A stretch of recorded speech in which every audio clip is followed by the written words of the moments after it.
Hello everyone, my name is Laura, this is my channel, Laura's Little Library, and welcome to today's video, which are all the books that I would recommend and read around Valentine's Day.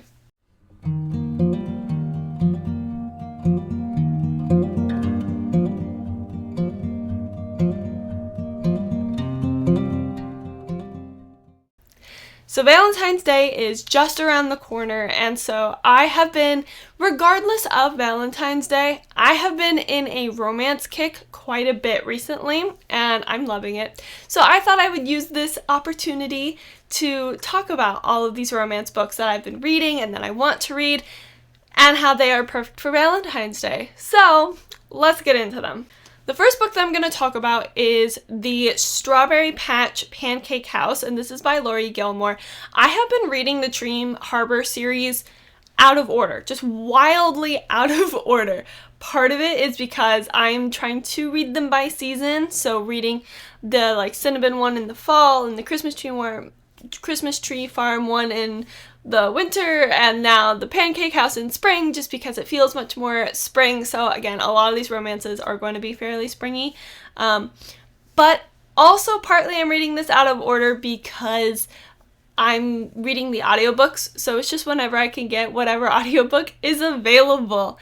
And I think that this one would be really good for kind of the Valentine's Day because it is very springy. It's the strawberries, which, I mean, technically they're not really until June, but whatever, okay? I really liked it. I really enjoyed it. The weather was warmer in that one, and you are following your two main characters. One is a single dad who is raising his little girl and kind of doesn't really know what to do, but he's also trying to figure out the pancake recipe for the town because he just took over the pancake house. And then the other is this girl who is from the town, and she is looking for a job, and she ends up taking a nanny position for him and his little girl. And so they kind of figure out how to raise this child together a little bit while he learns the town and figures out the right pancake recipe. It was just so sweet, so wholesome, but also very spicy as well. So that would be a good one to start with. Another book that I would recommend that I absolutely love, that I read very recently, is An Archive of Romance by Ava Reid. So this is the companion to Ava Reid's duology, the first one being A Study in Drowning, the second one being A Theory in Dreaming. And you do have to read both of those books in order to read this, because this tells both of those stories, but purely from a document kind of view.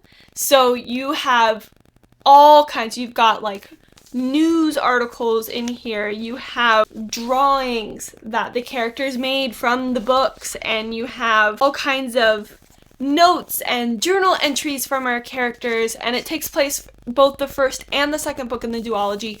And then this book ends with a few chapters of the story with our two lovebirds after the duology. So it does pick up and have an actual traditional story at the end of it, and it is an archive of romance. It is basically purely their love story from everything you would put in an archive. And so I really enjoyed this. I flew right through it. I read it when I was sick, and it just picked me up so well. If you've read the other duology, I would recommend reading this, and if you haven't, then maybe read that duology and then read this. Especially if you've read A Study in Drowning, but you haven't read A Theory in Dreaming, read A Theory in Dreaming, and then you can get to this, and it's just so good. It is so good.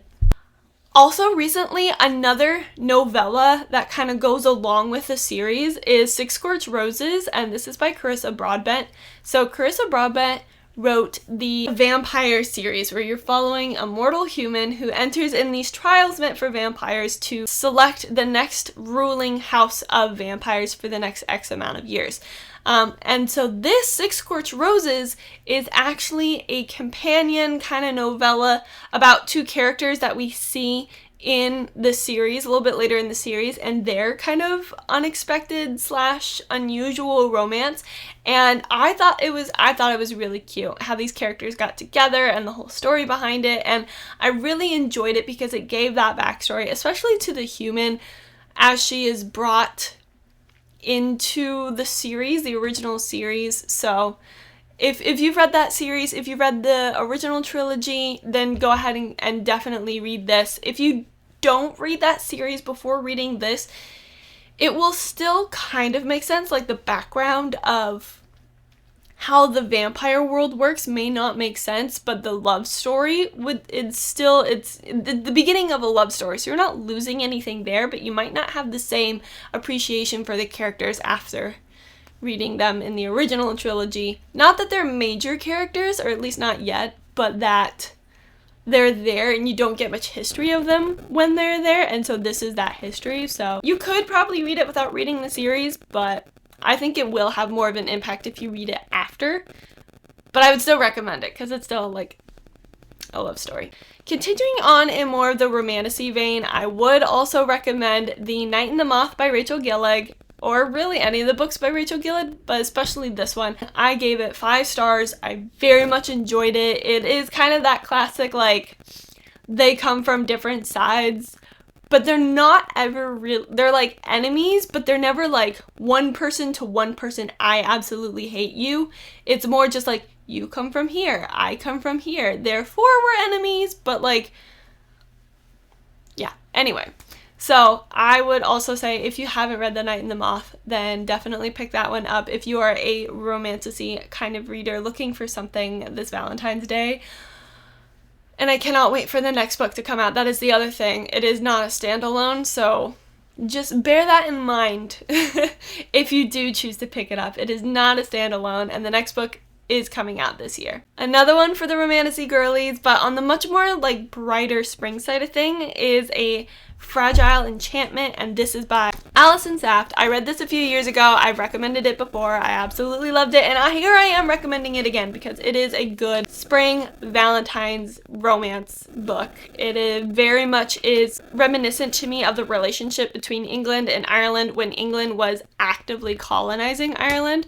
So it does kind of have those power dynamics between the two characters and the two love interests, but big fan, absolutely loved it. It's very Fae adjacent and kind of like, not Fae in the same way that we are reading it today, but still like esque. Like, it just gives me that vibe and that feeling. Right, now let's go into just a couple of the not romantasy, just kind of because I'm getting into more like your traditional classic romance as opposed to romantasy right now. So I would definitely recommend really anything by Ashley Herring Blake. The most recent one I read was Astrid Parker Doesn't Fail, and I believe I've read all of those books now. Delilah Green Doesn't Care, Astrid Parker Doesn't Fail, and Iris Kelly Doesn't Date. I think it's just those 3.